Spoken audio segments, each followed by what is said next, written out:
शं वरुणः शन्नो भवत्वर्यमा शन्न इन्द्रो बृहस्पतिः शन्नो विष्णुरुक्रमः ॐ शान्ति शान्ति शान्तिः।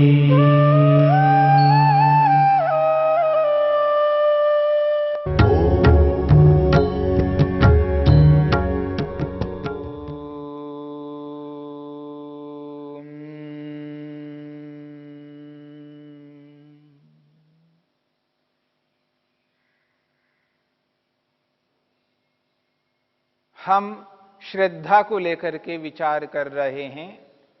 जो वस्तु जैसी है उसको वैसा ही जानना है, उसके सत्य स्वरूप को जान करके उसके साथ वैसा ही व्यवहार करना श्रद्धा है। परमपिता परमात्मा के गुणों को, कर्मों को, उनके स्वभावों को जिस रूप में है उसी रूप में जान करके वैसा ही ईश्वर के साथ हमें व्यवहार करना है, तब वो हमारी श्रद्धा मानी जाएगी। हम ईश्वर के न्याय को और दया को समझने का प्रयत्न कर रहे हैं। ईश्वर न्यायकारी है और दयालु भी है। ईश्वर दयालु है, हम पर दया करता है। हम किसी भी कर्म को करते हैं अपने लिए करते हैं। यदि किसी दूसरे को कुछ करते हैं तो उसको लाभ मिलता है।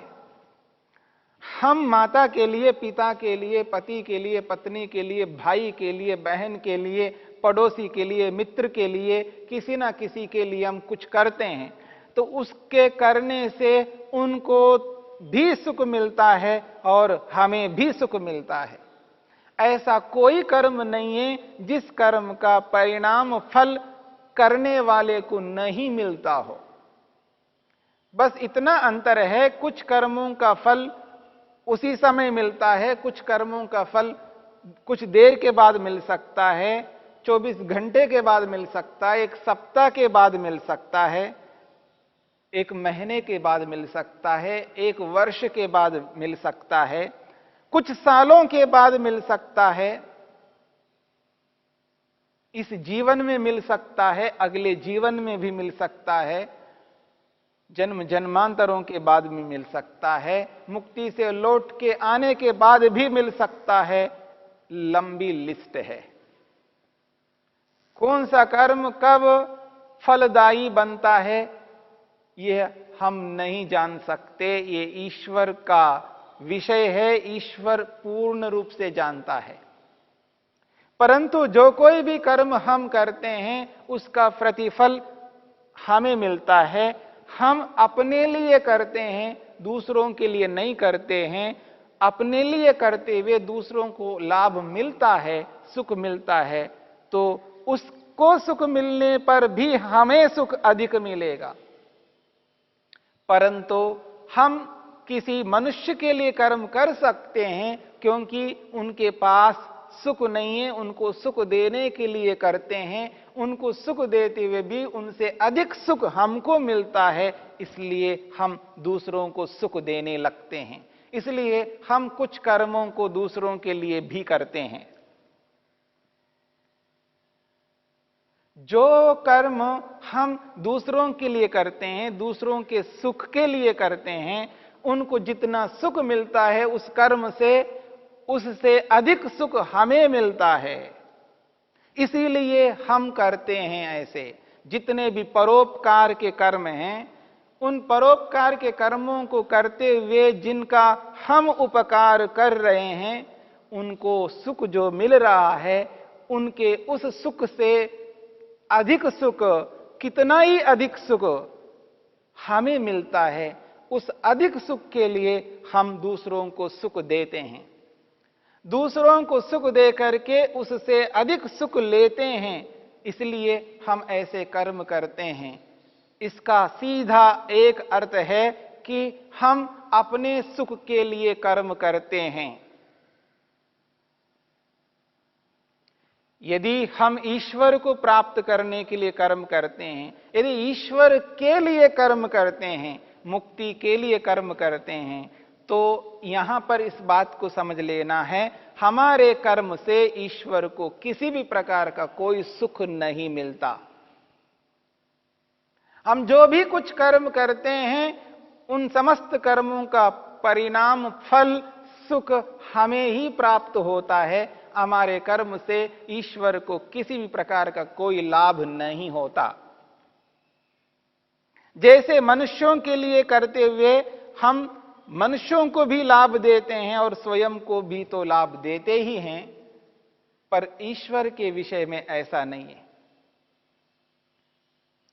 हम ईश्वर के लिए कर्म कर रहे हैं, यानी ईश्वर को प्राप्त करने के लिए कर्म कर रहे हैं, मुक्ति के लिए कर्म कर रहे हैं, मुक्ति के आनंद को पाने के लिए कर्म कर रहे हैं।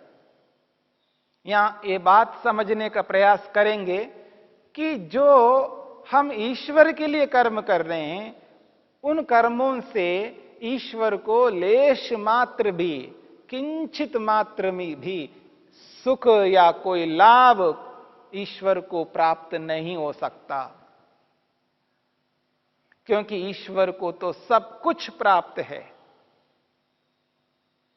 ईश्वर के मन में, या ईश्वर में, यूं कहना चाहिए, ईश्वर में किसी भी प्रकार की ऐसी इच्छा नहीं होती है जो अप्राप्त को प्राप्त करने की इच्छा होती हो।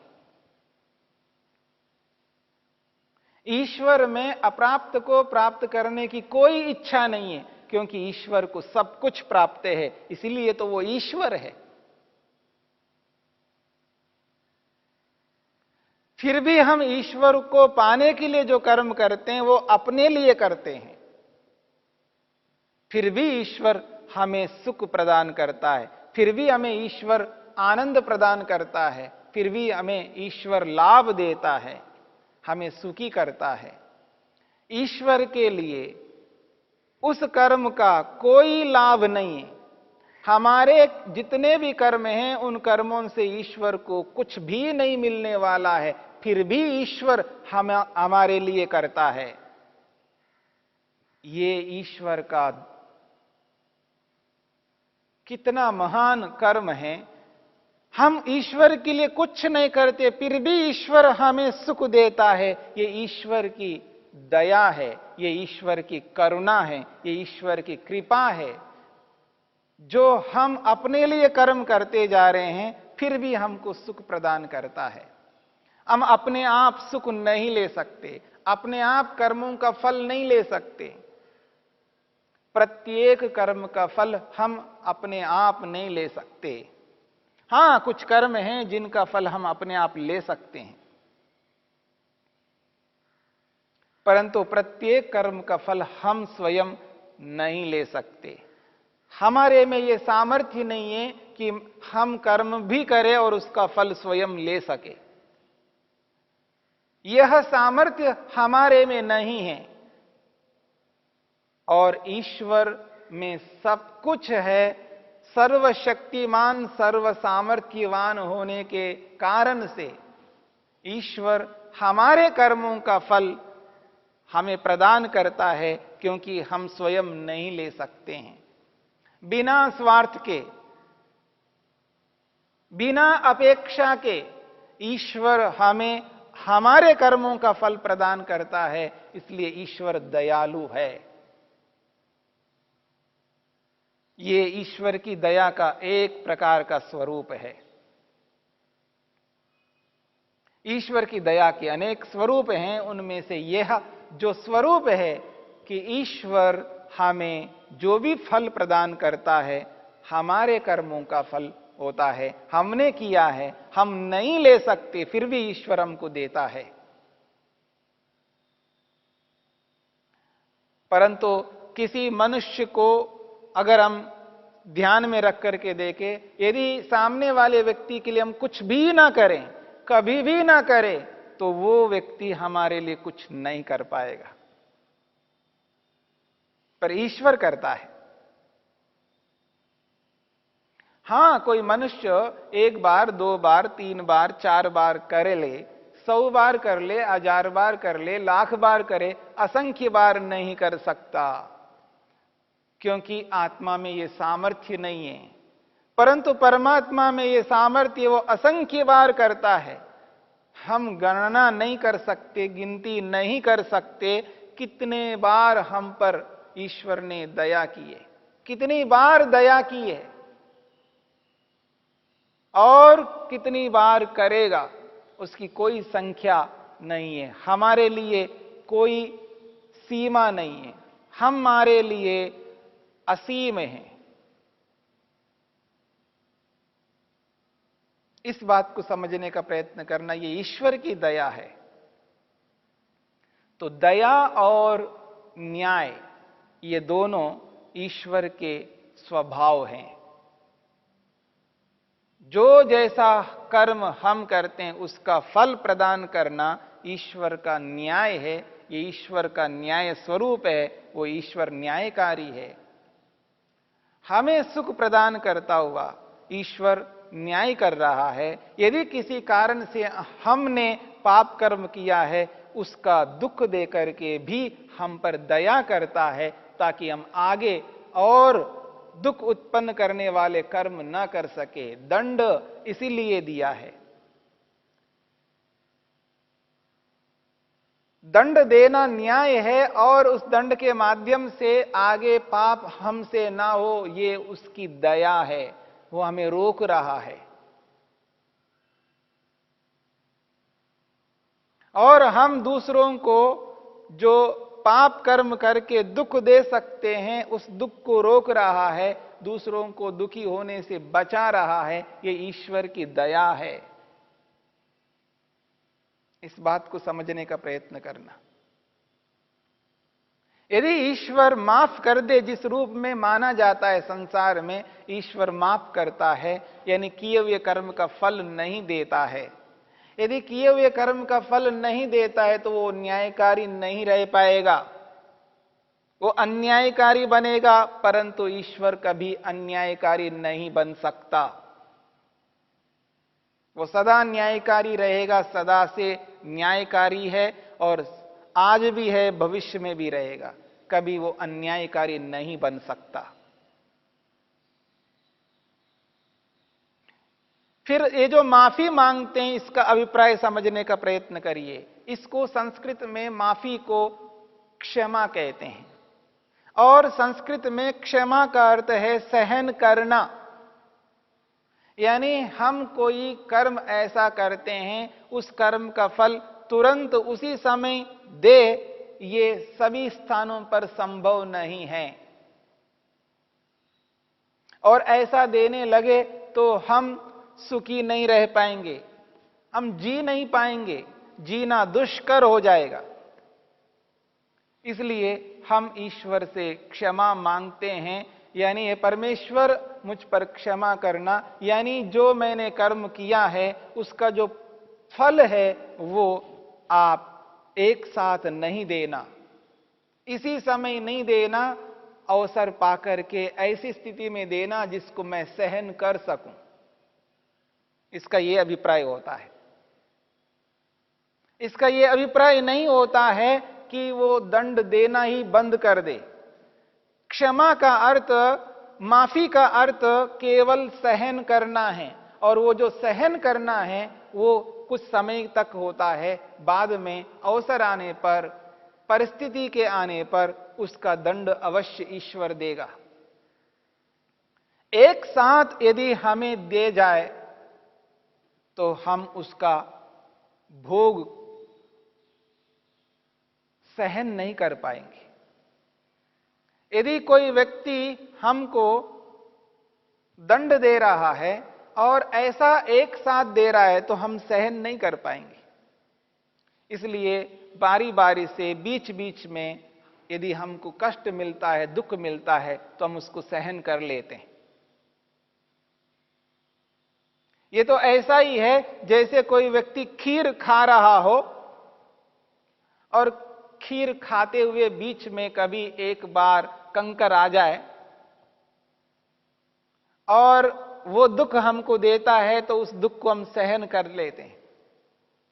इतना तो सह लेते हैं, परंतु हर एक ग्रास में, यानी हम चम्मच से, स्पून से यदि खीर खा रहे हो, हर एक स्पून में, प्रत्येक चम्मच में एक एक कंकर आ जाए तो हम सहन नहीं कर पाएंगे।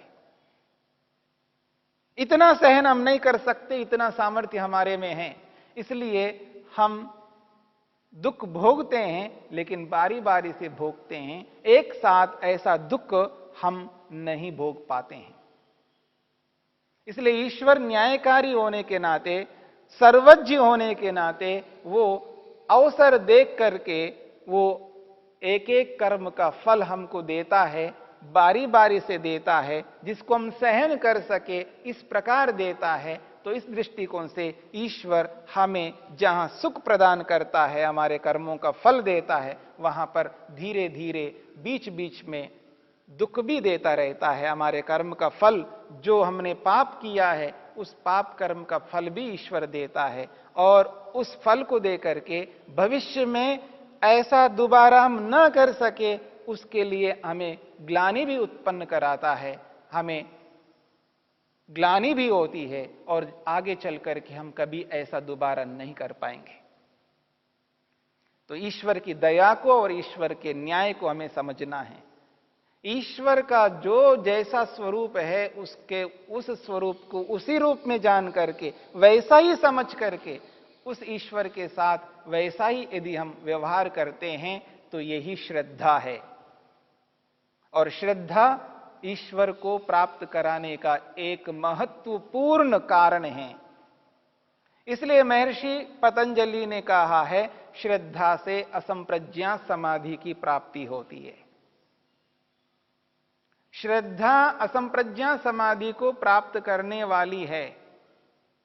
श्रद्धान्वित होकर के व्यक्ति चलेगा तो निश्चित रूप से श्रद्धा ईश्वर तक पहुंचा देती है। इस श्रद्धा को श्रद्धा के रूप में समझने की आवश्यकता है। सत्य को धारण करने की आवश्यकता है। जो वस्तु जैसी है, उसके यथार्थ सत्य रूप को जान करके उस सत्य स्वरूप को अपनाने का नाम ही तो श्रद्धा है। तो ईश्वर के स्वरूप को यथार्थ रूप में जानकर ईश्वर के प्रति श्रद्धा रखना है। आत्मा के यथार्थ स्वरूप को जान करके आत्मा के प्रति भी श्रद्धा रखना है।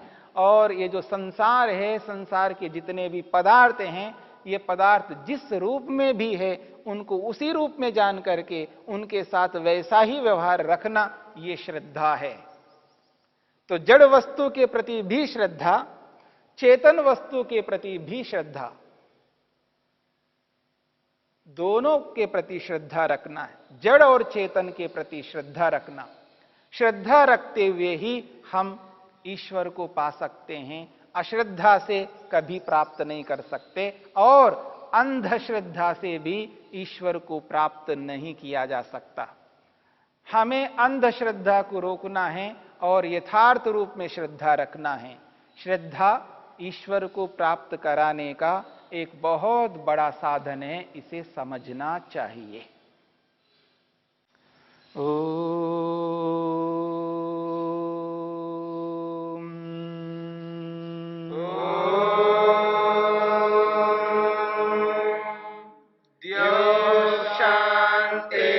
शांतिरंतरिक्षं शांतिर्पृथिवी शांतिरापः शांतिरोषधयः शांतिः वनस्पतयः शांतिर्विश्वे